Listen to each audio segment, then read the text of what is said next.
Hello and welcome to this webinar. Thank you for joining me. Today we're going to talk about biostimulants and why turf managers need and probably want to use them. So let's get started. I'm Daisy, by the way. I work for GreenBest, and if you are not familiar with GreenBest and who we are, we're a manufacturing company. We're based in Somerset. We manufacture plant nutrition and related products for many industries, and we supply distributors and customers here in the UK, including also Europe and the rest of the world. Velvit is our range of premium sports turf products. We sell this through trusted distributors to turf managers, turf professionals that require the best quality products to achieve the best quality results. As I said, I'm Daisy Lacey. I've been working with GreenBest for nearly 10 years now. Originally in sales, but also product development. So I help to formulate and develop new products. My role now is mostly marketing, education, project management, that kind of thing. So I have a really good overview of the products in the Velvit range and who buys them and their benefits and things. I also have quite a keen interest in biology, as my degree in the University of Bath in biology. That's always been quite an interesting side for me to learn about that. So we're going to talk about, first we're going to cover what is a biostimulant, because not everybody really understands biostimulants and their role in turf nutrition. We're going to have a look at the Velvit biostimulants in the range, and specifically look at their active ingredients. That is, what is it that makes them a biostimulant? What makes them work?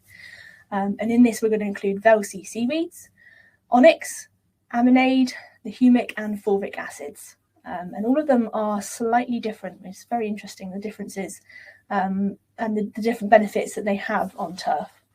And then we're going to look at why do you need these biostimulants and how should you use them. Let's get started with what are biostimulants. So a biostimulant contains substances that stimulate natural plant processes within plants. They're not like fertilizers because they don't necessarily contain plant nutrients. So your usual NPKs, things like that, we call those fertilizers. A biostimulant might have some nutrients in it, and usually if they're from an organic source, they do have some nitrogen, some phosphorus, potassium, and some trace elements. But really, we're not using them for those nutrients. We're using them for other compounds in the product that have positive effects on the growth and the appearance of the plant. The official sort of definition of biostimulants is that they improve nutrient use efficiency in plants and or abiotic stress resistance. They can improve quality traits. That's things like for turf, of course. That's sward density, growth, sort of physical appearance. They can also improve nutrient availability, and that is making nutrients more available to turf in the soil, allowing plants to take up those nutrients a lot easier. So as I said, unlike fertilizers, they don't contain plant nutrients. Some of the biostimulants do, and obviously that's an added benefit.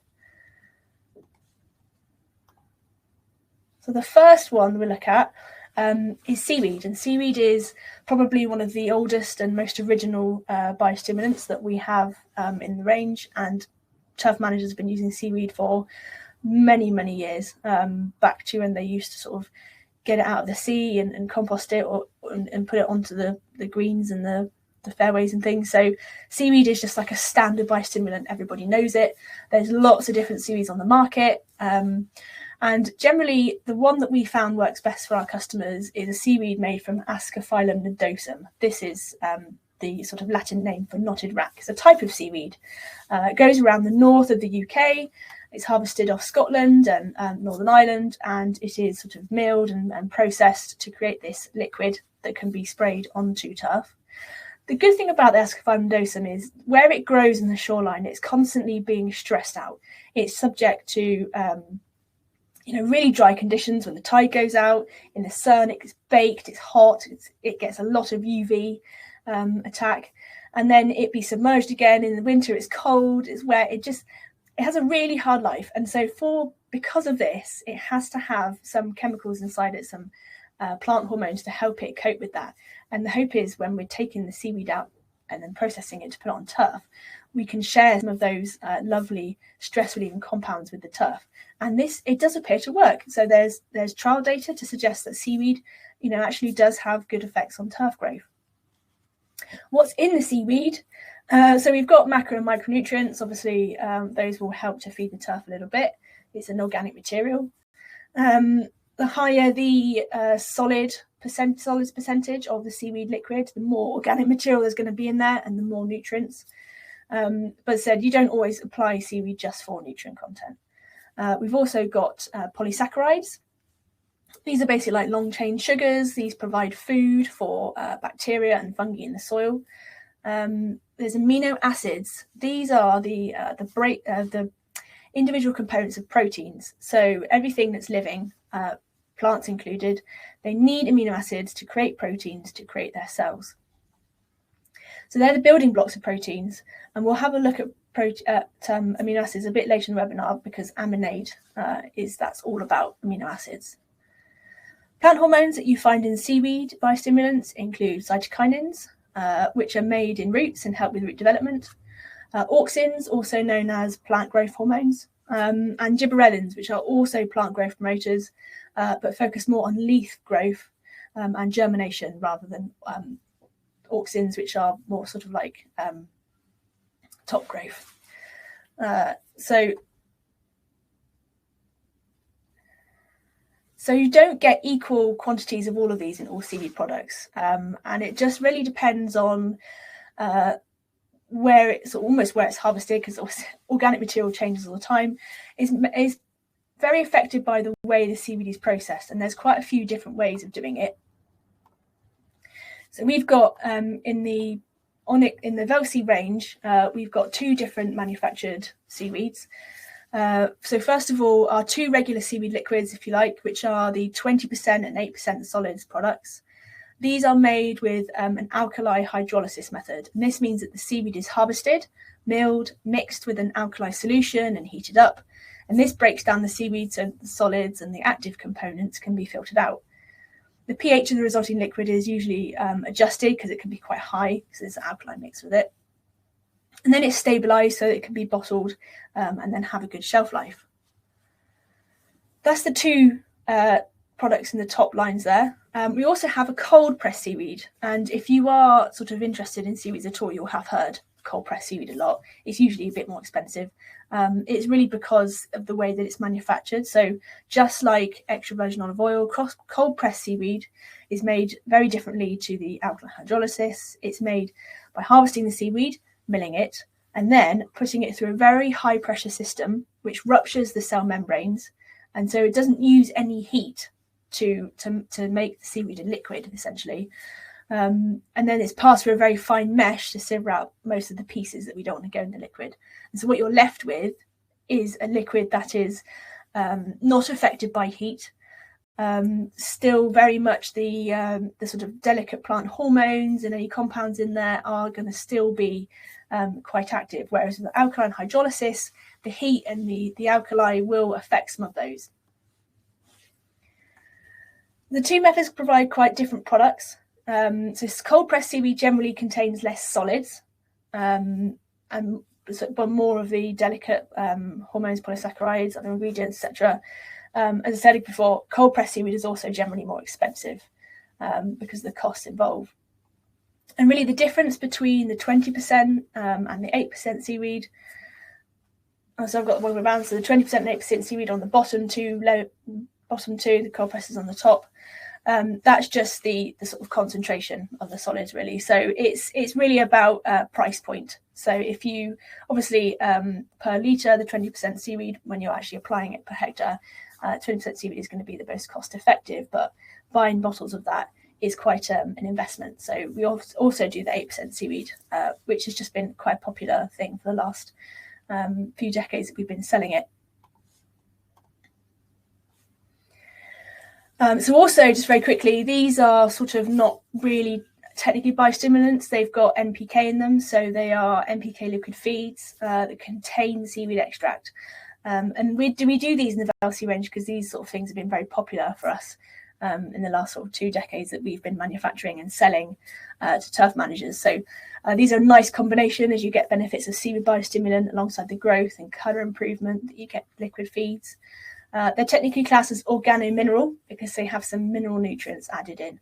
And there's just sort of like a nice one-hit thing. You don't have to worry about, mixing up your soluble or liquid fertilizers alongside this and doing multiple applications. You can just do it all in one go. Right, now let's move on to Onyx Liquid.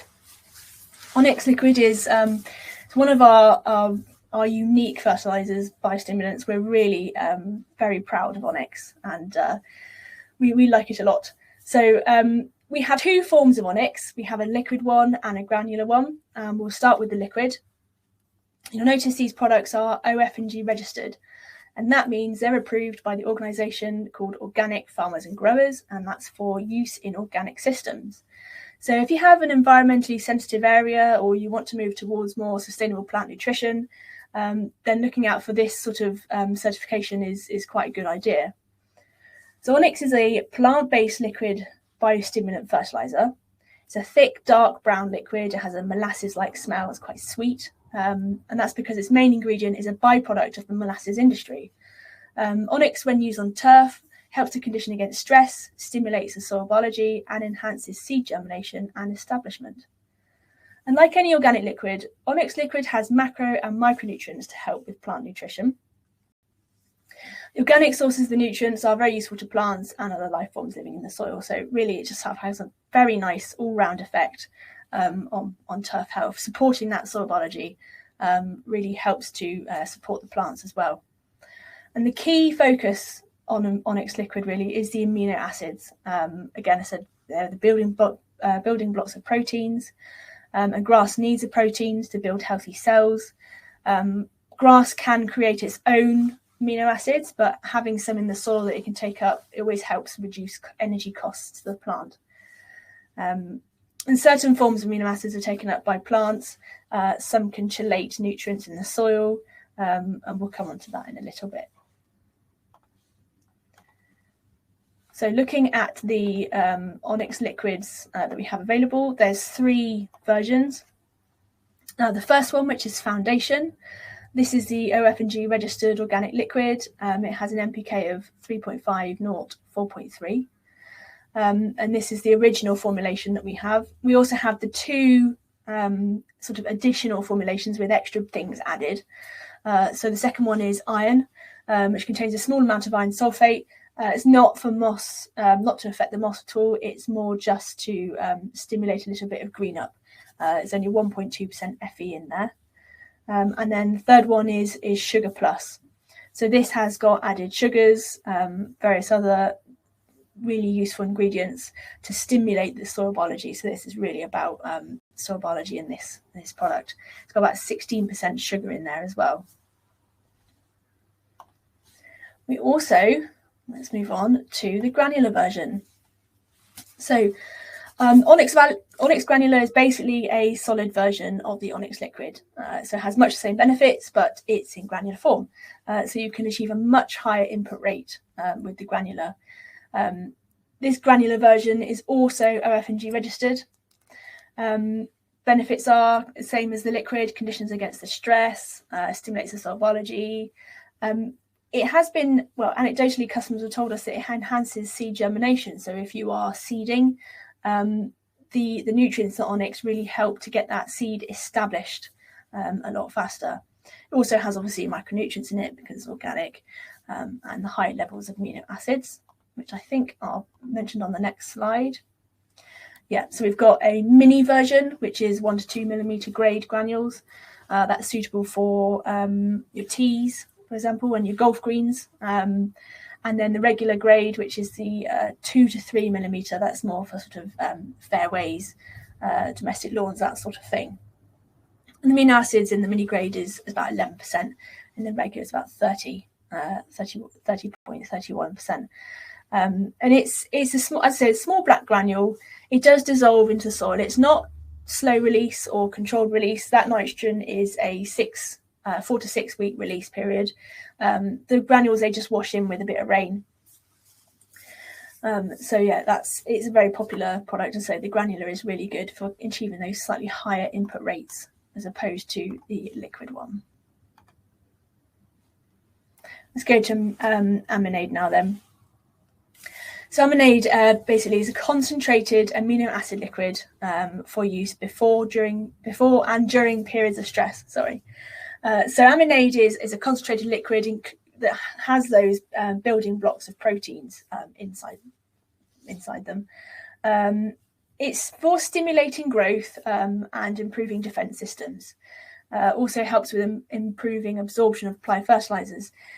Amino acids have this unique ability when they're in the soil to chelate with certain nutrients, which might not otherwise be available to plants. They might be attached to soil particles, bound up in the soil in some way. So if they can chelate onto the amino acids, plant can take them up, and that really helps with nutrient absorption. And the microbes in the soil, the bacteria, the fungi, the protozoa, they will use amino acids as food. And we're starting to really understand soil biology now, in that how it helps plants to grow. And we just know that, good soil biology, a healthy system, is going to help the plants with less diseases and grow and look better and perform better as a playing surface. There's 2 versions of Aminade. There is aminofolia and amino-root, and quite obviously these are just 2 different versions for 2 different methods of application. So the aminofolia is designed really for foliar application. Amino acids, actually, they can be taken up foliarly by the grass plant. So this one is a 28.8% amino acid liquid. You spray it 5 litres per hectare in obviously a smallish amount of water, because you want it to stay on the leaf, not be washed into the soil, and that will go directly into the plant. The amino root, that is designed for application more to the roots. So that's a slightly lower amino acid level. It has got some extra ingredients in there to help with uptake of those amino acids in the roots. Humic acids it's got in there, and seaweed extract, which we will both cover by the end of this webinar. So amino root is a really nice all-round biostimulant if you really want to focus on amino acids. I believe the next one we come to is the last in the biostimulant range, which is humic and fulvic acids. Actually, they're 2 separate products. So our humic and fulvic acid concentrates were added to the Velvit range in 2023, so they're fairly new. But we've actually been selling humic and fulvic acid liquids for well over 2 decades now. Humic substances, this is the sort of overall term for humic and fulvic acids. They're present in natural soil, and they come from the decomposition of organic matter. The 2 products have much the same benefits, with a few differences. The main chemical difference between humic and fulvic acids is that humic acids are of a high molecular weight, which means they are very big, long chain molecules. And the fulvic acids are low molecular weight, so they are smaller molecules.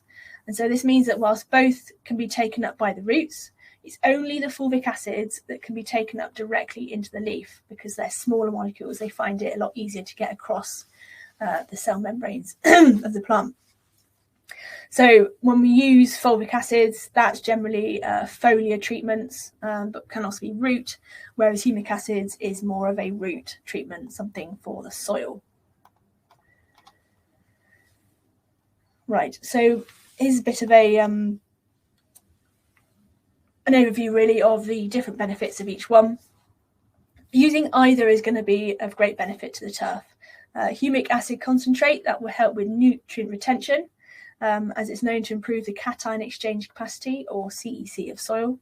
It also helps with nutrient availability, as humic acids are known to chelate certain nutrients, a bit like the amino acids, which is nice. Humic acids are good for improving soil structure. That's especially in sandy soil, because they can help to form larger aggregates. And not only does this make the soil more stable, but better soil structure helps with water retention in soil, and it improves microbial activity in the soil as well. And And obviously humic acids, being humic substances, they come from the degradation of organic matter. This is just a natural nutrient cycling pathway that's been going on for millions of years. And so this helps soil biology because that's what it has been doing. That's what it's designed to do. Humic acids also, they help with pH regulation because they act as a bit of a buffer. So if there's any reason why a pH might suddenly change, humic acids are quite useful for preventing that. And then the fulvic acids, again, they're also able to chelate nutrients, which they can take across the plant membrane on the leaf. They don't have quite the same effect on soil structure as the humic acids do. That's just because of their small size. But they are easily taken up by the leaves and the roots, and they interact with hormone pathways to stimulate resistance responses, improve growth and overall health. So in short, the humic acids, they're great as a regular treatment to go alongside your traditional fertilizers, for example, and to help make the most of those applied nutrients. And the fulvic acids make a great occasional addition in times of stress to boost their turf health and resilience. Very nice. So why do you need these biostimulants? Well, looking back at all the biostimulants I've just been over, there's key themes. There's improving turf appearance, and let's face it, that as a turf manager, you want the grass to look really green and lush. The growth rate it just depends on what kind of turf you're managing. But you want it to be green and to look good. So improving the turf appearance, that's like at the top of the list, and that's why you want to use biostimulants, because it's not all about nutrients. We sort of need to move into a thought process of how can we achieve the results we want without relying on the heavy carbon nitrogen fertilizers. We also want to boost the turf resilience because we are losing and we have very limited amounts of pesticide chemicals and things like fungicides, and that we want to reduce the use of those. So in that case, we want to make sure that the turf is best placed in the best condition to fight off any attacks from those things.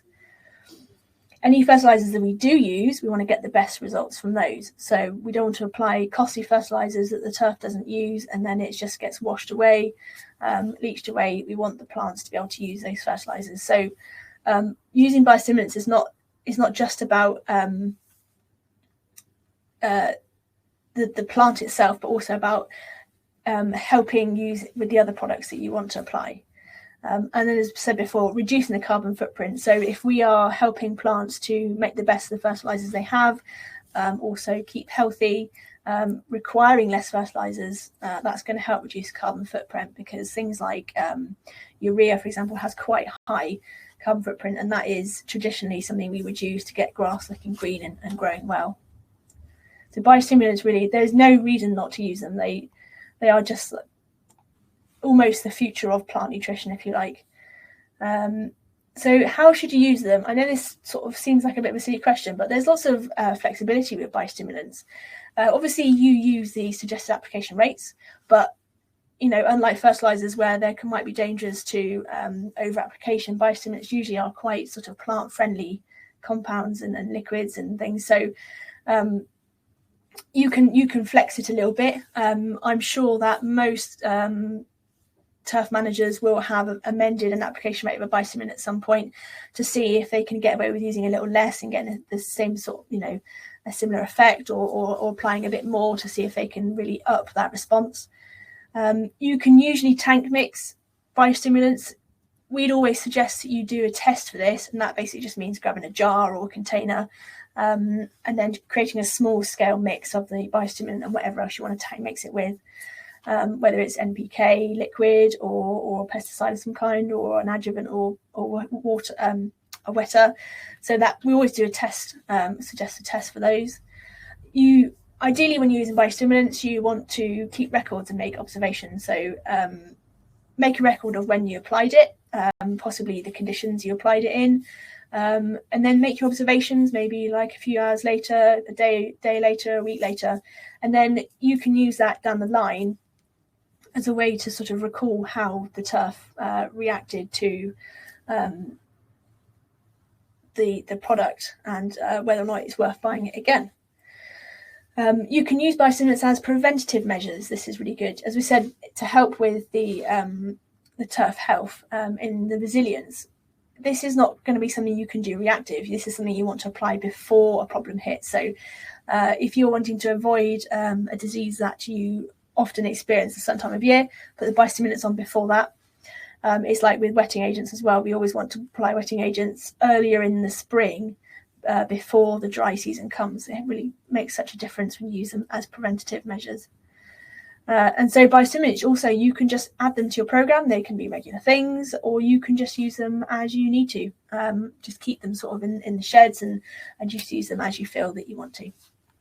And try a combination. You don't have to stick to one biostimulant. You can apply 1, 2, 3, as many as you need. You could try using a couple of biostimulants and reducing your mineral feeds. Just give that a go, see what happens. Okay, so just before I go, thank you for listening to me about biostimulants. The GreenBest Academy, this is our website where we are posting all of our previously recorded webinars. If you want to learn anything about fertilizers, we have a couple of courses on there currently for turf managers. We have one for football rugby pitches and one for bowling greens and croquet lawns. And we will be putting lots more webinars for turf managers up in the future. So if you go on there, there's paid courses and there's free webinars for you to watch. It's really good. We're hoping to build up a resource for our customers, whether they be our distributors or the end users, the turf managers that actually use the products. This is our new way of sort of sharing our knowledge with you. In times past, we have GreenBest as a company. We have kept a lot of our information to our hearts, and now it is time that the turf industry moves forward and wants to understand products that they're using and why they're using them. We share our knowledge with you, and hopefully that will really help you guys to know what you're buying and why. So as I said before, Velvit is a range of sports turf products that we sell through distributors. So if you are a turf manager yourself, we don't sell directly to you. We sell through a distributor. You can find a distributor on our website, greenbest.co.uk/Velvit.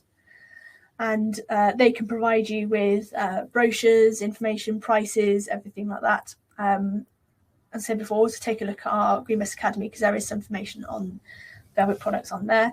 But yes, Velvit distributors are who we go through for Velvit products.